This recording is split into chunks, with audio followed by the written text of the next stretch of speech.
হযরত ইসমাইল আলাইহিস সালাম ও কুরবানির মহান কাহিনী।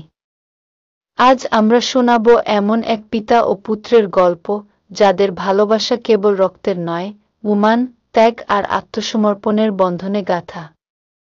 এক অসম্ভব পরীক্ষার গল্প, যেখানে পিতা তার একমাত্র সন্তানকে আল্লাহর নির্দেশে কুরবানি দিতে প্রস্তুত হন এবং সন্তানও তাতে রাজি হয়ে যায় বিনা দ্বিধায়।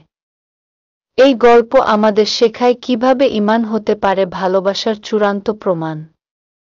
এটি সেই হযরত ইব্রাহিম আলাইহিস সালাম ও হযরত ইসমাইল আলাইহিস সালাম এর গল্প।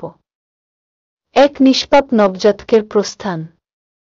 অনেক বছর কেটে গিয়েছিল, কিন্তু হযরত ইব্রাহিম আলাইহিস সালাম এর কোনো সন্তান ছিল না। তিনি আল্লাহর কাছে সন্তান প্রার্থনা করতেন বারবার। বহু বছর পর বৃদ্ধ বয়সে আল্লাহ তাকে দিলেন এক পুত্র, ইসমাইল আলাইহিস সালাম। সন্তান পেয়ে ইব্রাহিম আলাইহিস সালাম খুশিতে ভরে গেলেন। এই সন্তান তার চোখের নূর, হৃদয়ের প্রশান্তি। কিন্তু একদিন হঠাৎ আল্লাহ তাকে এক কঠিন নির্দেশ দিলেন। হে ইব্রাহিম!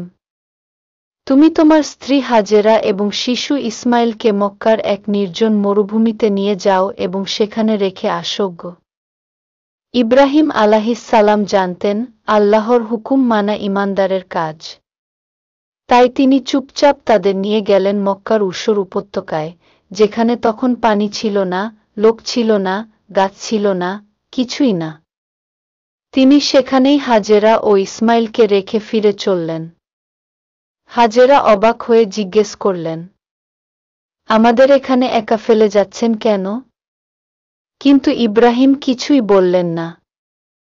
তখন হাজেরা জিজ্ঞেস করলেন, আল্লাহ কি আপনাকে এভাবে করতে বলেছেন? ইব্রাহিম আলাইহিস সালাম মাথা হেঁট করে বললেন, হ্যাঁ গো। হাজেরা তখন বললেন, তাহলে নিশ্চয়ই আল্লাহ আমাদের হারাতে দেবেন না। জমজম কূপের মুজিজা। ইসমাইল আলাইহিস সালাম তখন শিশু। সময় যায়, পানির পিপাসায় কাঁদতে থাকে। হাজেরা দৌড়াতে থাকেন দুই পাহাড়, সফা ও মারওয়া এর মাঝে। তিনি 7 বার এভাবে দৌড়ান। এই সময় আল্লাহর কুদরতে ছোট ইসমাইলের পায়ের নিচে একটি পানি বেরিয়ে আসে, যা পরবর্তীতে হয় জময়ম কূপ। এই কূপ এখনও বিশ্ববাসীর জন্য রহমতের ঝর্ণা। ইসমাইল আলাইহিস সালামের বড় হয়ে ওঠা। বছর কেটে যায়। ইসমাইল আলাইহিস সালাম ধীরে ধীরে বড় হতে থাকেন। মরুতে বেড়ে উঠেন বলিষ্ঠ, বিনয়ী ও একনিষ্ঠ একজন তরুণ হিসেবে। তিনি তার পিতার সাথে সহযোগিতা করতেন, পানি বহন, পশু চরানো, মক্কার পরিবেশে টিকে থাকার সংগ্রামে। পিতাপুত্রের মাঝে ছিল এক গভীর বন্ধন। এ সময় ইব্রাহিম আলাইহিস সালাম মাঝে মাঝে দেখা করতে আসতেন মক্কায়। একদিন ইব্রাহিম আলাইহিস সালাম ঘুমে দেখলেন এক ভয়ঙ্কর স্বপ্ন, আল্লাহ তাকে আদেশ করছেন তার প্রিয় পুত্র ইসমাইলকে কুরবানি করতে। এক ভয়ঙ্কর স্বপ্ন, এক মহাপরীক্ষা। ইব্রাহিম আলাইহিস সালাম ভয় পেলেন না। কারণ তিনি জানতেন, নবীদের স্বপ্ন ওয়াহী, আল্লাহর নির্দেশ। তিনি সেই আদেশ পালন করতে প্রস্তুত হলেন। কিন্তু এটি কি সহজ? এক বৃদ্ধ পিতা, বহু আকাঙ্ক্ষার পর পাওয়া একমাত্র পুত্র, তাকে নিজ হাতে জবাই করতে হবে? তবুও তিনি বললেন, হে ইসমাইল, আমি স্বপ্নে দেখেছি আমি তোমাকে কুরবানি করছি। তুমি কি মনে করো? ইসমাইল আলাইহিস সালাম তখন এক কিশোর। তিনি বললেন, হে পিতা! আপনি যা আদেশ পেয়েছেন তা করুন। ইনশাআল্লাহ আপনি আমাকে ধৈর্যশীলদের মধ্যে পাবেন গো। কুরবানির জন্য প্রস্তুতি। ইব্রাহিম আলাইহিস সালাম তার পুত্রকে নিয়ে মিনা প্রান্তরের দিকে গেলেন। ইসমাইল আলাইহিস সালাম বললেন, আমার হাত পা বেঁধে দিন, যেন আমি ছটফট না করি। আমার চোখ বেঁধে দিন, যাতে আপনি কষ্ট না পান। পিতাপুত্র একে অপরের দিকে তাকালেন শেষবারের মতো। তারপর ইসমাইল আলাইহিস সালাম চোখ বন্ধ করলেন। ইব্রাহিম আলাইহিস সালাম ছুরি চালাতে উদ্যত হলেন। তিনি ছুরি চালালেন, কিন্তু ছুরি কাজ করল না।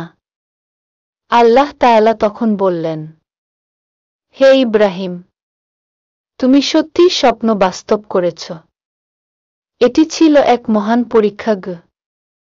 আল্লাহর পক্ষ থেকে বদলি কুরবানি। আল্লাহ তখন জান্নাত থেকে একটি বড় দুম্বা পাঠালেন। সেটিকে কুরবানি করতে বলা হল। এই দোতনায় প্রতীকী এই কুরবানি আজও চলমান, ঈদুল আযহা নামে, যেখানে মুসলমানরা পশু কুরবানি করে হযরত ইব্রাহিম ও ইসমাইল আলাইহিসসালাম এর এই আত্মত্যাগের স্মরণে। একটি যুগান্তকারী শিক্ষা। এই কাহিনী কোনো কল্পকথা নয়, এটি এক জীবন্ত সত্য। আল্লাহর প্রতি পরিপূর্ণ আত্মসমর্পণের নামই হল ইসলাম। হযরত ইব্রাহিম আলাইহিসসালাম ও ইসমাইল আলাইহিসসালাম আমাদের দেখিয়েছেন কিভাবে আল্লাহর আদেশে নিজের ভালোবাসার জিনিসও ত্যাগ করা যায়। ইসলামে কুরবানির তাৎপর্য। আল্লাহর কাছে পশুর মাংস বা রক্ত পৌঁছায় না, তার কাছে পৌঁছায় তোমাদের তাকওয়া। সূরা হজ। এটি হল ঈমান, তাকওয়া, আত্মত্যাগ ও সম্পূর্ণ সমর্পণের শিক্ষা। ইসমাইল আলাইহিসসালাম এর ভবিষ্যৎ ও বংশধারা। হযরত ইসমাইল আলাইহিসসালাম এর থেকেই এসেছে আরব জাতি। পরবর্তীতে তার বংশধারায় জন্ম নিয়েছেন মহান রাসূল হযরত মুহাম্মদ সাল্লাল্লাহু আলাইহি ওয়াসাল্লাম। তাই হযরত ইসমাইল আলাইহিসসালাম কেবল একজন কুরবানি হওয়া পুত্রই নন, তিনি ভবিষ্যতের এক নব্বী বংশের সূচনা। পরিশেষে বলা যায় যে, এই কাহিনী শুধু ইতিহাস নয়, এটি আমাদের হৃদয়ে স্থায়ী হওয়া উচিত। আমরা কি ত্যাগ করছি আল্লাহর জন্য? আমাদের কি প্রিয় জিনিস আমরা উৎসর্গ করছি? ইব্রাহিম আলাইহিসসালাম কুরবানি করেছিলেন স্বপ্নে পাওয়া আদেশে। ইসমাইল আলাইহিসসালাম রাজি হয়েছিলেন নিজের জীবন দিয়ে আল্লাহকে খুশি করতে। আমরাও যদি উমানের পথে চলি, তাহলে আমাদের জীবনে ত্যাগ, তাকওয়া এবং পূর্ণ আত্মসমর্পণের এই শিক্ষা প্রতিফলিত হোক। ভিডিওটি মনোযোগ দিয়ে দেখার জন্য ধন্যবাদ। ভিডিওটি দেখে ইসলামের শিক্ষায় অনুপ্রাণিত হলে পরবর্তীতে এমন ভিডিও আরও পেতে ভিডিওটি লাইক ও শেয়ার করুন এবং চ্যানেলটি সাবস্ক্রাইব করতে ভুলবেন না, যাতে ইসলামিক জ্ঞান ছড়িয়ে পড়ে সবার মাঝে।